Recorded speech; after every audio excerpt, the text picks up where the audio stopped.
তো আমি খুব একটা ভালো বলিয়ে কইয়ে লোক নই, সামান্য লেখালেখি করি কিন্তু খুব একটা বলিয়ে কয়ে। তো আমি একটা জাস্ট কবিতাই বলতে পারি এই মোমেন্টে দাঁড়িয়ে। একটা এখনকার সময় দাঁড়িয়ে এই কবিতাটা যদিও বেশ কিছুদিন আগে লেখা, আপনারা নিশ্চয়ই জানেন শার্লি এবেদোর নাম। শার্লি এবেদোকে একজন ফ্রেঞ্চ কার্টুনিস্ট, তার গলা কেটে হত্যা করা হয়েছিল তার কারণ তিনি লাদেনের একটি কার্টুন এঁকেছেন, তো সেই জন্য তাকে মারা হয়েছিল। তো এখনকার সময় দাঁড়িয়ে আমার মনে হয় যে আমাদের মধ্যে হয়তো এরকমই তালিবান বা সন্ত্রাসবাদী বসবাস করে। আমরা আমাদের বাড়িতে এই মোমেন্টে দাঁড়িয়ে আমি বলতে পারি আজকে লেখালেখি, বই, পত্রিকা, সাহিত্য সবই বেঁচে থাকবে যদি নতুন প্রজন্ম সেগুলো হাতে তুলে নেয়, সেগুলো পড়ে। তো আমরা তাদের সঙ্গে কতখানি কমিউনিকেট করতে পারছি সেই নিয়ে একটা কবিতা, এর নাম হলো স্লো পয়জন।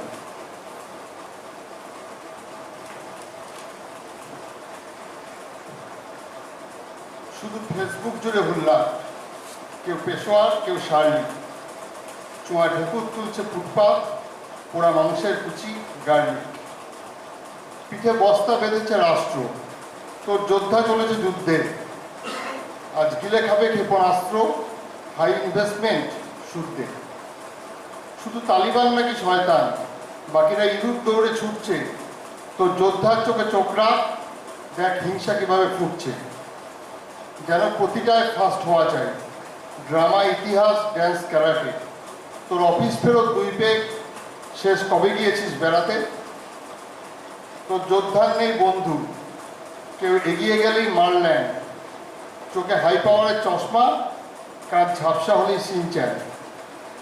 তাই অঙ্ক খাতায় কার্টুন দেখে যোদ্ধাটাকেই মারলি, তোর আয়নায় আছে তালিবান, তোর বাচ্চার নাম শার্লি। নমস্কার। অসংখ্য ধন্যবাদ জানাই জয়াশিস ঘোষ মহাশয়কে। আজকে আমরা আমাদের মধ্যে পেয়েছি সম্মানীয় আর্যতীর্থ মহাশয়কে। এমন একজন বিশিষ্ট কবিকে পেয়েছি, আর তার থেকে কবিতা শুনবো না এমন তো হয় না।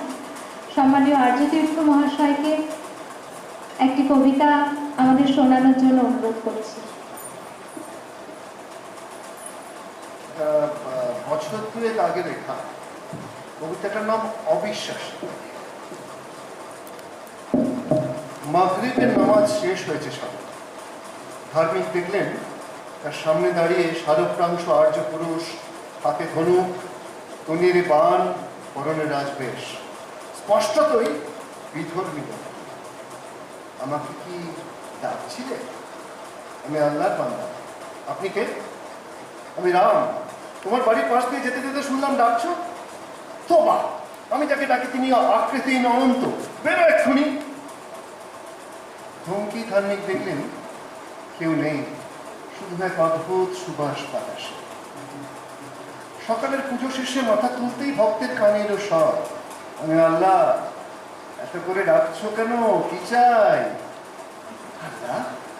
চারদিকে দেখলেন ভক্ত, রয়েছে বিল্লপত্র সাজে স্নাত শিবলিঙ্গ, 3 বেলা ভোগ খাওয়া গোপাল ঠাকুর, গণেশের মূর্তি ও লক্ষ্মীর পট। রাম রাম, এ কোন লক্ষণ কথা বলে মাথার ভিতরে, বেরো বেরো বলে হেঁকে ভক্ত অষ্টোত্তর শতনাম আমলাতে থাকেন। স্বর থেমে যায়, ঘরে শুধু জারি থাকে অনিন্দ শূন্যতা।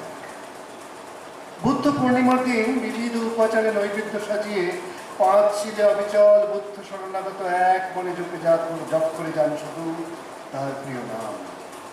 আচমকা সামনে তার মাথায় কাটার মালা, হাত পায়ে রক্তের দাগ দিয়ে দৈব পুরুষ এক মৃত ভেসে করেন সওয়াল। ডাকছিলে বুঝি?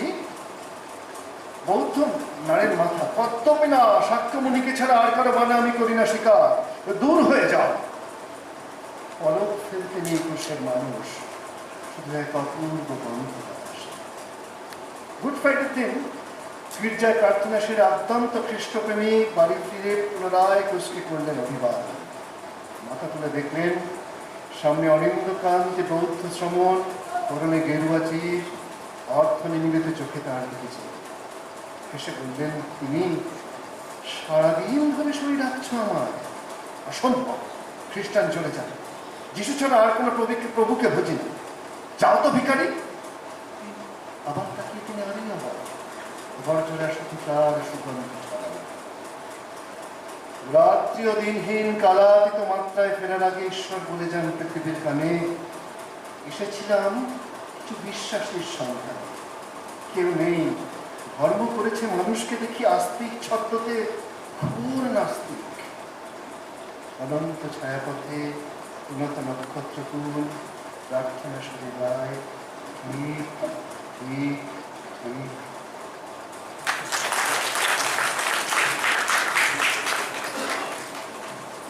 অসংখ্য ধন্যবাদ জানাই আর্যতীর্থ মহাশয়কে।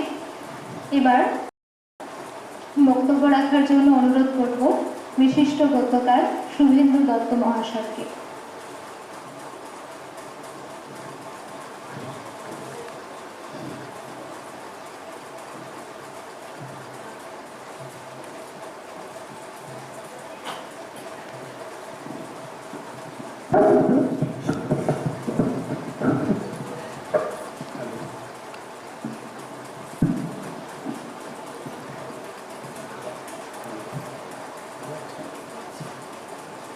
নমস্কার।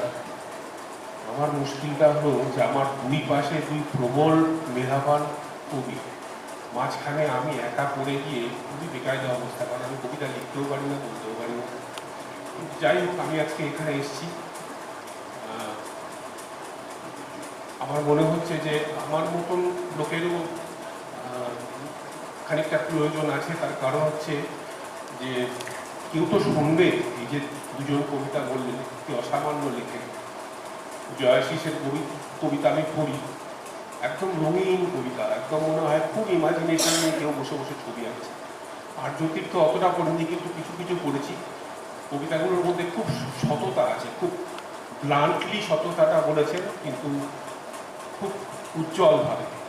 তো যাই হোক, এই যে আক্ষরিক পত্রিকাটি, এটি সত্য পত্রিকা, 4 বছরের পত্রিকা। আমি প্রথমে পত্রিকাটি মানে এই গ্রুপের সন্ধান পাই যখন এরা একটা ইভেন্ট করেছিলেন।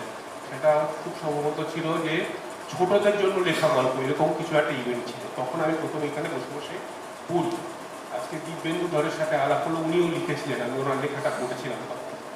তো যাই হোক, এই গ্রুপের সাথে যুক্ত হয়ে আমি দেখলাম যে এখানে তো অসম্ভব মেধাবান কিছু লোক রয়েছেন। তার সাথে যেটা রয়েছে যে মডারেটর বা অ্যাডমিনিস্ট্রেশন যারা কমেন্ট লেখে, সেই কমেন্টগুলো বড় সুন্দর লেখে। মানে ধরুন আমার মতন ভুল ঝুলো লোক, তার লেখাটাও বেশ আমাকে উৎসাহ দিয়ে বলছে, বেশ লিখেছেন, আরও লিখুন, ভালো লিখুন। তো আমার মনে হয় যে এই যে আমরা একটা অশান্ত সময় দাঁড়িয়ে রয়েছি, অবশ্য শান্তির সময় কবেই বা ছিল, চিরকালই অশান্তির সময়। আর এই অশান্তির সময় বলেই এই ছোট ছোট গ্রুপ যারা লিখছে, বা ছোট ছোট গ্রুপ যারা লিটল থিয়েটার করে যাচ্ছে দাঁত চিপে, এই লোকগুলো তো একটু আলাদা হয়। এই লোকগুলো ঠিক নর্মাল লোক হয় না, এদের মধ্যে প্রতিভা আছে, খ্যাতির মোহ নেই। কেন কাজ করে, কি করে ভগবান জানে, কিন্তু ভিতরে একটা ওই প্রথম গানটা করলেন না, সকল ধর্ম বিরোধ মাঝে জাগ্রত যে ভালো, তো ওই ভালোটায় মানে এদের এসেন্সের মধ্যে ওই ভালোটা খুব বেশি রয়েছে, এবং ওরা সেই কাজটাই করছে, সেই কাজটাই ছড়িয়ে দিতে চাইছে। আক্ষরিক একটা নতুন পত্রিকা, 4 বছরের পত্রিকা, 4 বছরের মধ্যেই সে এই ফেসবুকের গণ্ডি ছেড়িয়ে সে কমার্শিয়াল ওয়ার্ল্ডে প্রবেশ করতে চাইছে।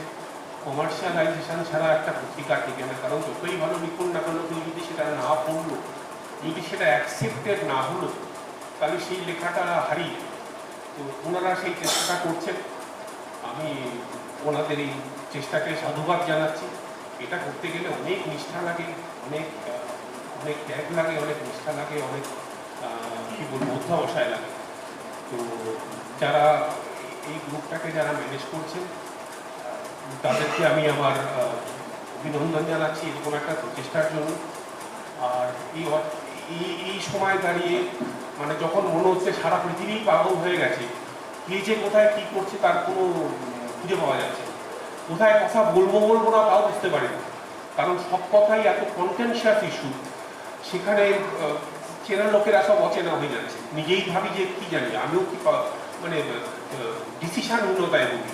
তো যাই হোক, এরকম সন্ধিক্ষণ বলেই আর কি এরকম পত্রিকা আরো বেশি দরকার রয়েছে, যারা মানুষের ভিতরে যে এথেন্সটুকু রয়েছে সেটা অবশ্যম্ভাবীভাবে পজিটিভ এসেন্স, মানে যখন আমরা লিখবো বা ভাববো, চিন্তা করব, কাউকে খতম করে দেবো এই চিন্তাটা না করে কোনো কিছু তৈরি করব, কাউকে নিচ থেকে তুলে ধরবো, এটাই যে কোনো মানুষের ইচ্ছা।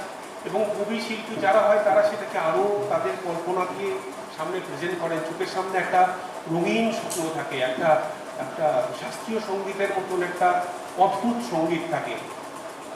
গাছে ফুল ফুটলে যেরকম লাগে একটা অনুভব হয়, তো সেই অনুভবটা যতক্ষণ মানুষের মধ্যে থাকবে, মানুষের সুকুমার প্রবৃত্তি থাকবে, উঁচু দেমি থাকবে না। এইটুকুই আমার বলার ছিল, এর বিষয়ে আমি ভালো বলতেও পারি না, এইটুকুই বললাম। ধন্যবাদ। অশেষ ধন্যবাদ জানাই শুভেন্দু দত্ত মহাশয়কে।